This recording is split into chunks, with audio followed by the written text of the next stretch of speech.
this video to share with the world the atrocities that I've gone through in working with Wyndham vacation resorts over the last several years. Well, actually since 1992.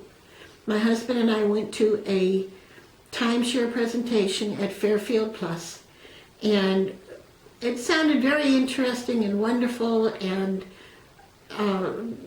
good breakfast buffet and very friendly people and very nice people. And we were presented with an option of buying a week at a very reduced price. It was a really good deal just for that day.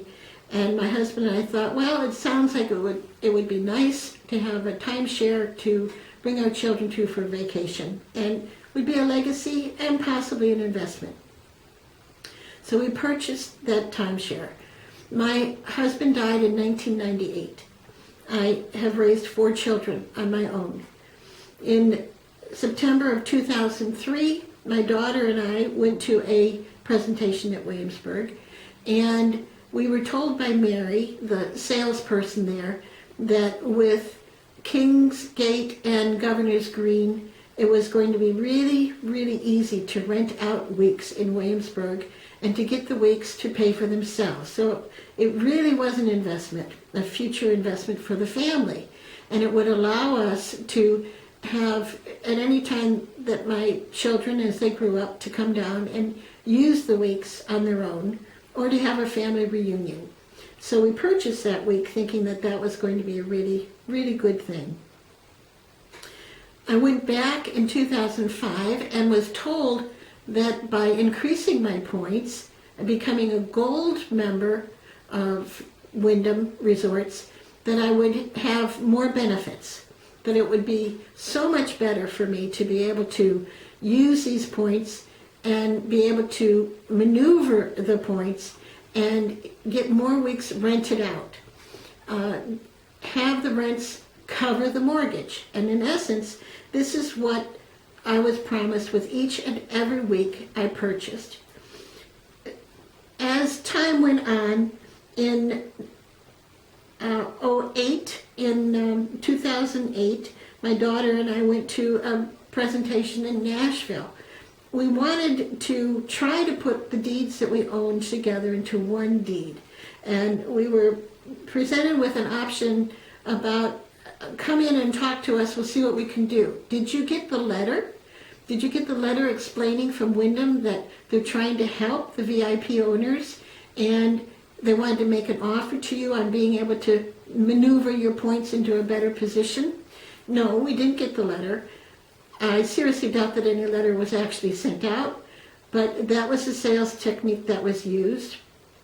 And we were told that by buying more points and putting everything into one deed, it would be better for the family.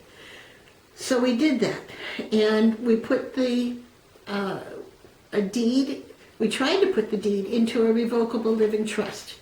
I have yet to receive a deed from Wyndham titled in the revocable living trust, even though I provided the trust to Wyndham back in 2008. In 2010, I was approached at another sales program. The prize was $1,000 or $100 gift card through American Express, and we thought, okay, well, that will help us with the expenses on the vacation, so I'll go to the sales presentation and we'll walk away. Well, as it turned out, Kinja Dixon, who was my salesperson, explained to us that by shifting everything to Capitol Cove at National Harbor in Washington, D.C., that it would be a wonderful investment. And when Obama's inauguration had taken place, they were able to rent out weeks for $20,000 for the week. Well, that sounded very inviting. And I thought to myself, maybe it was just too good to be true, but even if we were able to rent out a week for $5,000, it would help to cover the mortgage to pay off the mortgage against these timeshares. When I went to a presentation in San Francisco in 2011, I was told by Villain Kazaran that National Harbor was going to be building an amusement park. and my maintenance fees would go through the roof. So I needed to transfer my deed to San Francisco, to the Canterbury in San Francisco, and that would allow me to hold back on the cost of the maintenance fees. Anyone who buys in timeshare knows the maintenance fees can kill you. So I decided to go ahead and buy the points I needed to be able to transfer to San Francisco. When I looked at the contract, and of course when you sign these things, you're rushed through signing the contract. You don't get to read each and every page. And I realized when I got back home that I didn't get everything transferred to the Canterbury, that what really happened in that contract was that I purchased 125,000 access points. So I kept calling Wyndham. I kept saying, this is not what I was told I was signing. I could not get Villain Kazaran to answer any of my emails or phone calls. I spoke with his boss, Steve, out there, and I spoke with several other people in San Francisco, and I said, this is not what I was promised. This was supposed to be a transfer for a deed. I was told by Villain that he would be my personal representative to Wyndham, and that he would be available to me to advise me and give me the information that I needed. I started emailing him within a week of coming home. He never returned any of my emails. He never returned any of my phone calls. So this was a sales technique that several of the salespersons used, that they would be my guiding hand.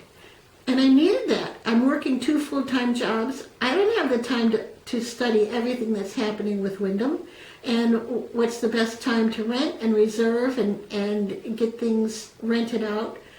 I've tried to get them rented out, and it's been virtually impossible. I've been contacted by other internet salespeople companies that want me to pay them to get my units rented out or to get them sold. There's piranhas out there trying to come after you if you are a timeshare owner. So I'm making this videotape to explain what a nightmare this is, what a nightmare it's been for me, and what a tremendous burden it's been on me. So I went to several other presentations, and I complained to many salespeople and people at National Harbor and other places about how I was treated and that I was lied to. I went to a presentation in Williamsburg in 2012, and Robert Turner, my salesperson, said, well, if you buy 105,000 points, we will take the 125,000 that you bought in excess, we'll shift them over to here to Williamsburg, and we will make an amendment in your contract that says as soon as points open up at National Harbor, we will transfer all of these points to National Harbor so you can have one deed at National Harbor. When I signed the contract and brought it home, there was no amendment in the contract to that point. I kept trying to get in touch with Robert Turner. I have been trying to get in touch with Robert Turner since August of 2012.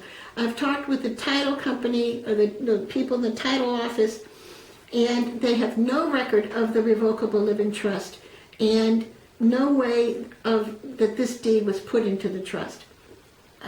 In the sales presentations that I've received from Mary, from Sarah, from Kinja, from Villain, from Robert, from these people have impressed upon me that they would help me in getting these timeshares rented out.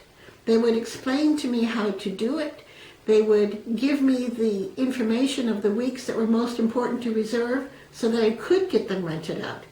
I have been working 2 full-time jobs for the last 5 years in order to cover this mortgage. It is taking a toll on me. I can no longer physically do this. I've tried to talk to Wyndham several times to fix these mistakes. I've called them often, and I have not gotten the mistakes fixed. I have been told by every salesperson I've gone to that I have to buy more points, and that in buying more points is the only way to fix these problems. Well, that is a really bad way to do business. If somebody makes a mistake on a contract, you shouldn't have to buy more points to get it repaired. And this is what Wyndham has allowed their salespeople to do. They've encouraged their salespeople to do this, and it is a lie. It is wrong. So I am trying to get Wyndham to be honorable and to end my contract. So I have tried to talk to Wyndham. I have not been successful. I am making this tape letting you know what problems I've run into over the years, and basically just saying to you, don't make the same mistake.